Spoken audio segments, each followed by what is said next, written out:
Hey there, it's Isaac from Powered by Rock here to bring SHIIVA into the spotlight for a few minutes and make them sweat with some on-the-spot questions. Welcome, guys. Are you ready to be put in the spotlight? We're ready. Let's do it. All right. If you could listen to one album for the rest of the year, what album would you be listening to? Only one album. You got it first, Alex. One album for the rest of the year? That's a good question. But at the moment, I would have to say Live in the Dive by RKL. Oh, shit. Okay. They just released that. I don't think it ever came out before, but yeah, that was the Fat Records RKL, which obviously inspired NoFX, a lot of other bands. Crazy album, man. Crazy California. music. Yeah. For me, it would be it's probably gonna be, I don't know if it might be obscure records. I listen to a lot of different music. For me, it'd probably be Party Next Door 2 by Party Next Door. Okay. That's R&B. I'm a huge R&B head too, so. Nice. I haven't heard that one. Obviously, I don't delve into R&B too much. I have a friend that does, but he literally specifically stopped listening to anything past like 2004 R&B because I think as you get older, people just always go back to what they listened to when they were in high school. Yeah. I mean, a lot of R&B music is nostalgic in a weird different way. So. Yeah, exactly right. All right. So if the west half of California really does fall into the ocean, what would be the best and worst thing about that happening?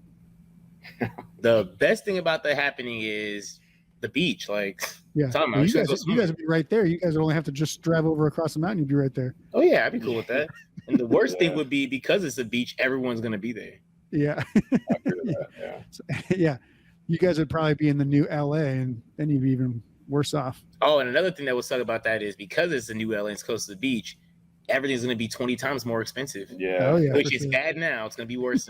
It's gonna be condos on the mountains. If nothing else, just get a plot on what you think will be the beach after San Andreas fault line breaks, and just like put a tent there now, and just leave it there for like the next 20 years and see what happens. Oh, that's okay. Not bad. It's called squatters' rights. Yeah, that's funny.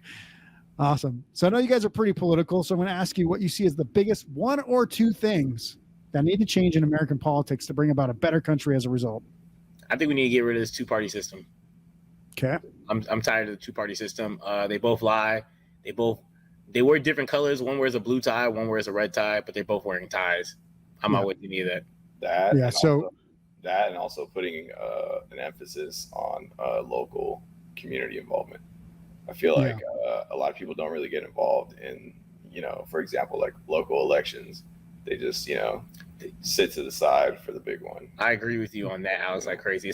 That's actually a big one because a lot of times people, they hear like, oh, voting for mayor, and they don't realize that sometimes, actually most times, voting for the stuff that's local is what's going to really affect you personally. Yep. People always want to vote for president or anything that's higher than that or in that domain. And at the end of the day, sometimes they don't really feel the impact of that. But if you're not voting for stuff locally, then when things turn up, you're not going to know what happened when you didn't vote for it. So yeah, exactly. And really, the president makes almost no local decisions for anything unless he's like enacting FEMA or something for a hurricane relief or something like that. Exactly. Which, yeah, sure, that helps you, but you've already been decimated, so that's not really going to save you from, make your life better. It's just saving you from complete economic and livelihood disaster. So I agree. I think there's a lot of, the two-party system. There's ways to get around that. They can have even here in Nevada, they started kind of doing this where you don't have to register to be in a primary or in a caucus, so you can go vote on whoever you want. That they're trying to push that through, so that way you don't have to register as a specific party. You can go vote in anybody's primary or caucus. That would be great. I think that's a good start. And then obviously, with getting rid of two parties, you can have a staggered voting system, so that way more parties can get into national politics. So instead of having just, you have to have 13% of the vote or else you're not in. Well, that shit doesn't make any sense. Why? If they got 13% of the vote, then maybe they can carry more later. Right. You never know. Everybody's just mad because they're going to take away their vote. Right. Yeah. So, I think there's definitely some things there, and definitely local government. Just look at like Florida and Texas, for example. Their governors are literally deciding more about Texas and Florida than any president ever has. Yeah. What's that about? Like that's.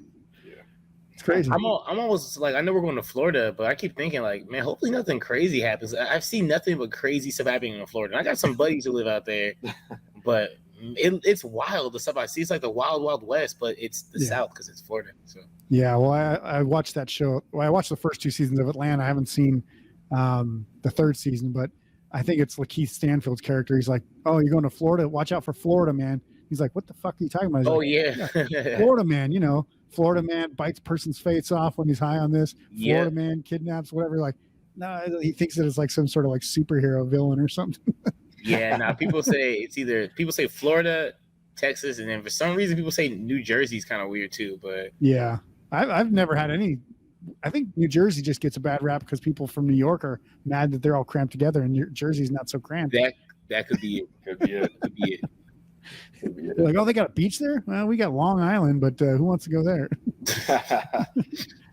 Anyway, all right. So what's the coolest gig you guys have played so far, and what's your dream gig to play someday? So far, we've played a lot of shows. I think in between last year when we first started actively playing shows, which was June 25th was the first show we played, right? Last year? Yeah, 2021. 2021, June 25th was the first show we played, 2021. And I think the second show we played was a taco truck. Nice. And now, in my opinion, we played a lot of shows after that, but that show was intense because it was at a taco truck. There was a taco truck. People were getting tacos and getting moshed on at the same time. It was a sight to be seen. So personally, that's my favorite. Like no crunchy tacos flying in the air, like Cookie Monster's eating them or something. Someone lit a firework too, so it was just a lot of weird stuff going on. But it was lit. It was super turn. Yeah, it was a crazy time, man. It was like instead of taco shells flying everywhere, like he said, there was a firework that went off near the end, and oh man. But still a great time. I would say my favorite show that we played so far. It was a show in. I'm not trying to confuse it for West Adams. Where's Back to Black at? It was the area of LA. Oh, I forgot that area. That was a solid show. Right next to Leimert Park. That's right. That's right. Yeah. We played a show in Leimert Park, and I used to do kind of drawing back to like local politics. I used to intern for a lady that was running for city council in that area of LA. It was like Leimert Park, Mid City, West Adams, and so. To like go back and play a show there. We played a show called Back to Black, and it was really good. It was really good, man. It was fun. It was packed. Yeah, it was super packed. Yeah, a lot of great bands, and people loved us, which was like the coolest part about it. That was the first official LA show, I think, or close at first. So yeah, it was pretty tough. We didn't really know what to expect, but it was incredibly fun. Yeah, that's awesome. Where would you guys like to play? I have no direct preference. I feel like I would kind of like to play everywhere, but I think one place I've specifically been kind of dying to play is probably Seattle, or at least the Washington area. I like Washington. I have a lot of friends up there, so I think it'd be kind of cool to play a show up there. All right. Well, I know the person that from Portugal the Man. He actually runs the Crocodile up in Seattle, so maybe we can. Oh, really? Yeah, that'd be sick. Yeah. Yeah. Eric Hawk from Portugal the Man. He's like one of the co-owners of the Crocodile, which is a fantastic venue. Nice. That'd be dope. Yeah. Yeah, that'd be tight, man. I've so many places that I would like to play, but for some reason, it would just be really, really cool to play. Either I'll just narrow it to my top three. It'd be really cool to play in either Mexico, New York, or somewhere in England. I don't know why it's three, but I just always like, the idea of like traveling and stuff like that, Yeah, for sure. Yeah. Definitely. And I know like Europeans are crazy for punk music. Like they don't even have to understand any, like, they don't have to know any of the bands that are playing. They just go there and get crazy.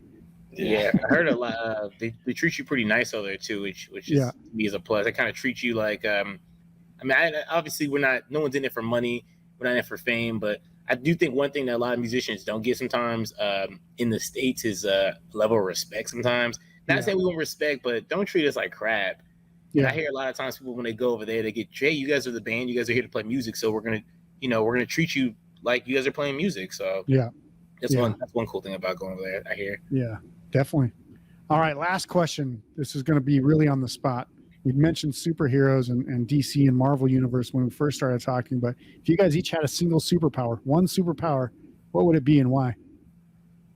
Go ahead, Alex. Flying, because it would be really easy to get around traffic and things of that nature, Yeah. I can tell you how many times traffic has worked to my disadvantage, For me, it would be taking to and up there, so power to China, I'd be willing to take. Hold on, I think it cut out just as you started. What was that, Jabril?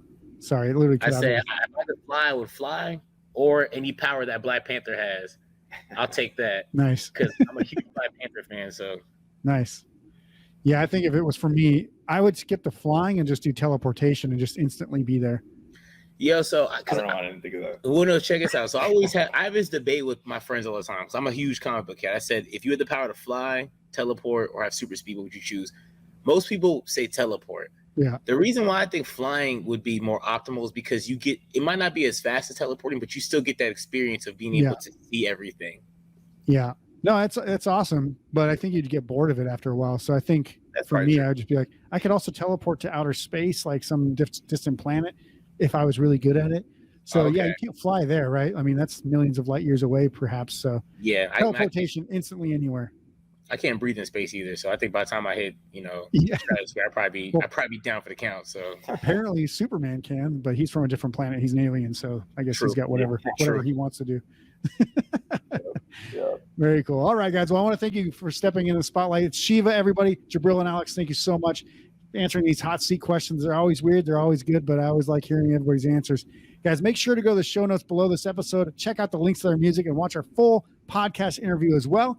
Until we see you for the next episode, guys, rock on. Rock on.